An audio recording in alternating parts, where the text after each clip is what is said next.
Good morning friends. GST platform के YouTube channel में आप सभी का स्वागत है। जी हाँ फ्रेंड्स, इनकम टैक्स रिटर्न के अंदर मोस्ट अवेटेड आईटीआर फॉर्म्स यानी कि आईटीआर 2 और आईटीआर 3 जो है वो अब इनेबल कर दिया गया है फाइलिंग के लिए पोर्टल पर। तो ऑफिशियली अब आपकी income tax return filing for assessment year 25-26 वो आज स्टार्ट हो गई है, यानी कि 11 जुलाई 2025 को दिन में, यानी कि मॉर्निंग में 6:32 AM पर। अब ये जो फॉर्म्स दिए गए हैं, इस फॉर्म्स के अंदर काफी सारी चीजें जो हैं वो नए रिक्वायरमेंट्स के साथ आपके लिए अवेलेबल हैं। आज का सेशन हम लोग डिस्कस करने वाले हैं क्या एडिशनल रिक्वायरमेंट आपको आईटीआर 2 और आईटीआर 3 के अंदर विथ चेंजेस जो आए हैं उसके लिए पेपर्स जो है वो तैयार करना है। जुड़े रहिएगा इस वीडियो के एंड तक, कोई भी पॉइंट आपसे मिस नहीं होना चाहिए, क्योंकि इस बार की आईटीआर जैसे ही आप फाइल कर रहे हैं, अगर कोई भी डिस्क्रिपेंसी, कोई भी गलती हो रही है, इमीडिएट इनकम टैक्स का नोटिस जो है वो आपको मिल रहा है। तो बहुत ही सावधानी से इस बार की इनकम टैक्स रिटर्न फाइलिंग होनी है। यहां पर आप देख पा रहे हैं इनकम टैक्स पोर्टल के अंदर 11 जुलाई 2025 को Excel utilities of ITR 2 and ITR 3 is available for filing करके एक ऑप्शन आपको यहां दिया गया है। इस पे आप क्लिक हियर पे क्लिक करेंगे तो यहां पर आपके पास आईटीआर 2 और आईटीआर 3 की एक्सेल फाइलिंग जो है वो यहां पर इनेबल्ड है। आप इसमें से एक्सेल यूटिलिटी डाउनलोड कर सकते हैं, चाहे आपका आईटीआर 2 हो या आईटीआर 3 हो। जब आप एक्सेल यूटिलिटी डाउनलोड कर लेंगे तो आपके सामने कुछ इस तरीके की फाइल जो है, एक्सेल फाइल, वो ओपन हो जाएगी, जिसमें आपको अपना बेसिक डिटेल्स, अपना नाम पता वगैरह सारी चीजें भरनी होती हैं। डिटेल्ड वीडियो हमारे सेशन के अंदर नेक्स्ट वीडियो में आएगी, तो आप उस वीडियो को अगर देखना चाहते हैं, complete step by step process समझना चाहते हैं, तो आप हमारा जीएसटी प्लेटफॉर्म का यूट्यूब चैनल सब्सक्राइब कर लीजिए। कोई चार्जेस नहीं लगेंगे, फ्री ऑफ कॉस्ट सब्सक्रिप्शन। आप नीचे रेड कलर का सब्सक्राइब बटन दिया गया है, उसे प्रेस कर लीजिए, साथ में जो बेल आइकन है उसे भी प्रेस कर लीजिएगा। अब जो यहां पर जो मेजर चेंज किया गया है वो अच्छे से समझ लीजिए। मान लीजिए आप कोई हाउस प्रॉपर्टी की लॉसेस बुक कर रहे हैं। हाउस प्रॉपर्टी में लॉस किस तरीके का होगा, मान लेते हैं कि आपने कोई हाउस प्रॉपर्टी परचेज किया है ड्यूरिंग द फाइनेंशियल ईयर 24-25, और उस फ्लैट को, उस घर को खरीदने के लिए आपने बैंक से लोन करा रखा है, और उस लोन का बेनिफिट, उस लोन के ऊपर पे किए गए इंटरेस्ट का बेनिफिट आप हाउस प्रॉपर्टी में क्लेम करते हैं लॉसेस के रूप में। तो इंटरेस्ट ऑन बोरोड कैपिटल अगर आप डालेंगे, तो जिस बैंक से आपने लोन करा रखा है उससे रिलेटेड एडिशनल डॉक्यूमेंट्स इस बार मांगे जा रहे हैं। यहां पर आप देख पा रहे हैं, यहां पर आपको इंटरेस्ट ऑन बोरोड कैपिटल के अंदर लोन टेकन फ्रॉम, आपको यहां पर बैंक है तो बैंक सिलेक्ट करना होगा। अगर कोई अदर देन बैंक है, मान लीजिए आपने एलआईसी हाउसिंग फाइनेंस से करा रखा है लोन, तो आप अदर देन बैंक करके एलआईसी हाउसिंग फाइनेंस की डिटेल्स डालेंगे, यानी कि आपको उस इंस्टीट्यूशन की डिटेल्स डालना है। इसके बाद है नेम ऑफ द बैंक और इंस्टीट्यूशन और person from whom the loan is taken. अगर आपने बैंक से लोन लिया है उसका नाम, अगर आपका बैंक नहीं है, मान लीजिए एलआईसी हाउसिंग फाइनेंस, वो बैंक तो है नहीं, तो आपको यहां पर इंस्टीट्यूशन का नाम डालना होगा एलआईसी हाउसिंग फाइनेंस। इसके बाद है loan account number of the bank और इंस्टीट्यूशन। जी हाँ फ्रेंड्स, बेहद इंपॉर्टेंट है कि आपने जिस बैंक से हाउसिंग लोन कराया है उस हाउसिंग लोन अकाउंट का नंबर क्या है वो आपको यहां पर फीड करना मैंडेटरी है। अब फाइनेंशियल ईयर 2024-25 के अंदर आपने लोन करा रखा है, लोन सैंक्शन और लोन डिसबर्समेंट दो अलग अलग डेट्स होती हैं। मान लीजिए आपने 1 CR का फ्लैट परचेज किया है और आपने 2 अप्रैल 2024 को बैंक के साथ टाई अप करके अप्लाई करा फॉर लोन, और आपका लोन सैंक्शन हो गया 10 अप्रैल 2024 को, डिसबर्समेंट हुआ एज एंड व्हेन रिक्वायर्ड। हो सकता है अगले 6 महीने में डिसबर्सल जो है पार्ट वाइज पार्ट किया गया हो, लेकिन आपको यहां पर डिसबर्सल की डेट नहीं डालनी है, आपको डालना है 10 अप्रैल 2024 की डेट जो आपके सैंक्शन में अप्रूव्ड है। उसके लिए आपको लगेगा सैंक्शन लेटर, तो आप अपने टैक्स पेयर को, आप अपने क्लाइंट को, असेसी को सैंक्शन लेटर के लिए मैंडेटरी बोलेंगे। विदाउट सैंक्शन लेटर आप ये चीजें नहीं भर पाएंगे। इसके बाद आपको यहां पर फीड करना है टोटल अमाउंट ऑफ लोन।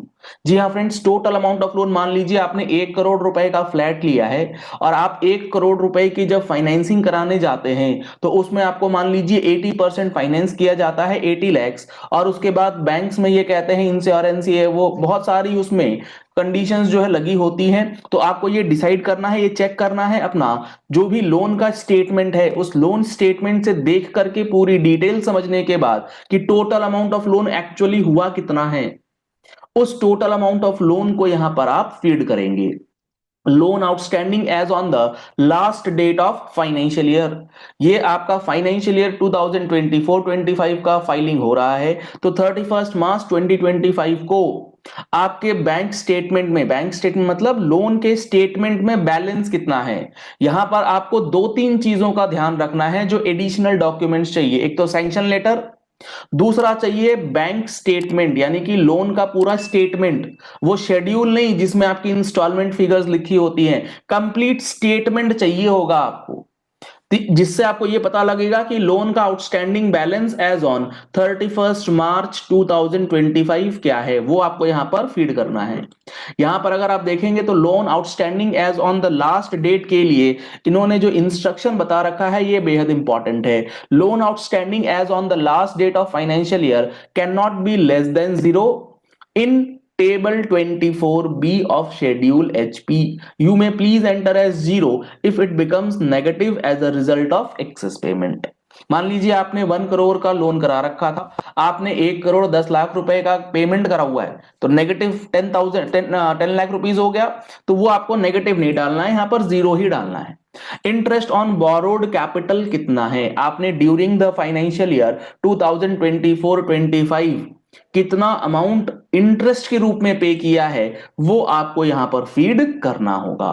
तो ये हाउस प्रॉपर्टी से रिलेटेड अगर आप इंटरेस्ट का बेनिफिट क्लेम करना चाहते हैं तो इस बार आपको ये एडिशनल डॉक्यूमेंट जो है वो यहां पर मांगा जा रहा है। जैसे ही आप यहां पे फिगर डालेंगे, नीचे आपका इंटरेस्ट ऑन बोरोड कैपिटल का अमाउंट एज अ लॉस या फिर बेनिफिट आपको मिल जाएगा। इसके बाद बात करते हैं जो सबसे इंपॉर्टेंट है, वो है शेयर्स और म्यूचुअल फंड्स के अंदर जो भी आपने सेल परचेज करा है, जो भी आपने ट्रांजैक्शन करा है ड्यूरिंग द फाइनेंशियल ईयर 2024-25, क्योंकि यहां पर, जी हाँ फ्रेंड्स, यहां पर फाइनेंशियल ईयर 23-24 से पूरा का पूरा टैक्सेशन जो है वो बदल गया है। और वो किस तरीके से बदल गया है, वो कुछ इस तरीके से बदल गया है कि अगर आपने कोई भी शेयर्स या फिर units of equity oriented mutual funds आपने कोई सेल करी है, और सेल की डेट, इस चीज को ध्यान से समझ लीजिएगा, अगर आपने जो सेल किया है वो 23 जुलाई 24 के पहले है, उसकी टैक्सेशन अलग तरीके से होगी। अगर आपने 23 जुलाई 2024 के बाद किया है तो उसका टैक्सेशन अलग तरीके से होगा। तो यहां पर आप देख पा रहे हैं यूनिट्स आपने कब परचेज किया, और जो भी आपने शेयर्स सेल किए हैं, अगर आपने बिफोर 23 जुलाई सेल किया है तो आपको यहां पर सिलेक्ट करना होगा। सर फर्क क्या पड़ता है अभी बताता हूं।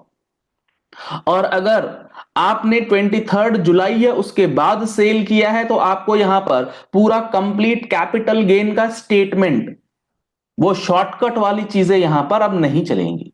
आपको पूरा जो कैपिटल गेन का स्टेटमेंट है उसमें परचेज डेट और उसके बाद सेल डेट में ये दो कॉलम्स अलग अलग देखने होंगे कि 23 जुलाई से पहले क्या सेल हो रखी है और 23 जुलाई या उसके बाद क्या सेल हो रखी है। मान लीजिए आपने किसी सेल्स के अंदर ये डिक्लेयर करा है कि मेरी ये सेल हो रखी है 23 जुलाई 2024 से पहले। मान लेते हैं आपने शेयर्स खरीदे हैं 1 लाख रुपए के और आपने वो शेयर्स सेल किए हैं 23 जुलाई 2024 से पहले 2 लाख रुपए में, तो आपका जो कैपिटल गेन हुआ वो कितना हुआ, वो हुआ 1 लाख रुपीज का। तो 1 लाख रुपीज तक का जो कैपिटल गेन है उसकी लिमिट तो बढ़ी हुई है, 1 लाख रुपीस तक आपको लॉन्ग टर्म कैपिटल गेन के अंदर कोई भी टैक्स भरने की जरूरत नहीं है, क्योंकि वो एग्जम्प्ट है। मान लेते हैं इसी एग्जाम्पल में कि आपने 1 लाख रुपीस का परचेज किया था, 3 लाख रुपीस में आपने सेल किया है और वो सेल करा है 23 जुलाई से पहले, तो प्रॉफिट कितना हुआ है? 2 लाख रुपीस का। अब इस 2 लाख रुपीस में 1.25 लाख रुपीस तो आप हटा दीजिए, क्योंकि वहां तक अमाउंट एग्जम्प्ट है। अब आपके पास बच गया 75,000 रुपीस। अब इस 75,000 रुपीस के ऊपर टैक्स कितना लगेगा? अगर 23 जुलाई से पहले है तो जो टैक्स का रेट लगेगा वो लगेगा 10%। जी हाँ फ्रेंड्स, जो टैक्सेशन होगा वो होगा 10% का, यानी कि 75,000 का 10%, 7,500। इसमें कोई एटीसी वगैरह आपको नहीं मिलने जा रहा। अगर आपने यहां पर सिलेक्ट कर लिया है 23 जुलाई के बाद, तो आपका टैक्स अमाउंट जो है वो बढ़ जाएगा, टैक्स रेट बढ़ जाएगा। इसमें टैक्स रेट आपका 75,000 पे जो 10% लगता था वो अब लगेगा 12.5%, यानी कि 12.5% के रेट से आपको टैक्स जो है 75,000 के ऊपर पे करना पड़ेगा। तो आपको यहां पर ये कैलकुलेशंस जो है वो बहुत ही अटेंशन के साथ करनी होगी, क्योंकि आप अगर नीचे देखेंगे तो यहां पर इन्होंने बता रखा है कि total of column number 14 where transfer was made before 23 July 2024। यहां पर जो अमाउंट लिखा जाएगा, यहां पर जो अमाउंट डिक्लेयर होगा, इस पे लगेगा 10%। और उस कॉलम में जो 23 जुलाई के बाद अमाउंट आएगा उस पर लगेगा 12.5% का टैक्स। तो आपके टैक्स अमाउंट में मेजर डिफरेंस जो है आ सकता है। तो आप अपना स्टेटमेंट ऑफ कैपिटल गेन पूरी डिटेल्स में देखने के बाद ही इस शीट को फाइल कर सकते हैं। तो ये दो सबसे इंपॉर्टेंट और मेजर चेंज इस बार आईटीआर 2 और आईटीआर 3 के अंदर आपको देखने को मिलेगा, जो फाइलिंग करने से पहले आपको देखना और समझना मैंडेटरी है। अदरवाइज आपकी रिटर्न जो है वो गलत हो सकती है, या फिर टैक्सेशन अमाउंट जो है वो गलत कैलकुलेट हो जाएगा। चलिए इस वीडियो को यही एंड करते हैं। आशा करते हैं आपको ये पूरी बात बहुत अच्छे से समझ में आ गई होगी। अगर आपको ये वीडियो पसंद आया है, इस वीडियो को लाइक और शेयर करना मत भूलिएगा। मैक्सिमम लोगों तक ये इंफॉर्मेशन पहुंचना जरूरी है। Thank you and have a nice day.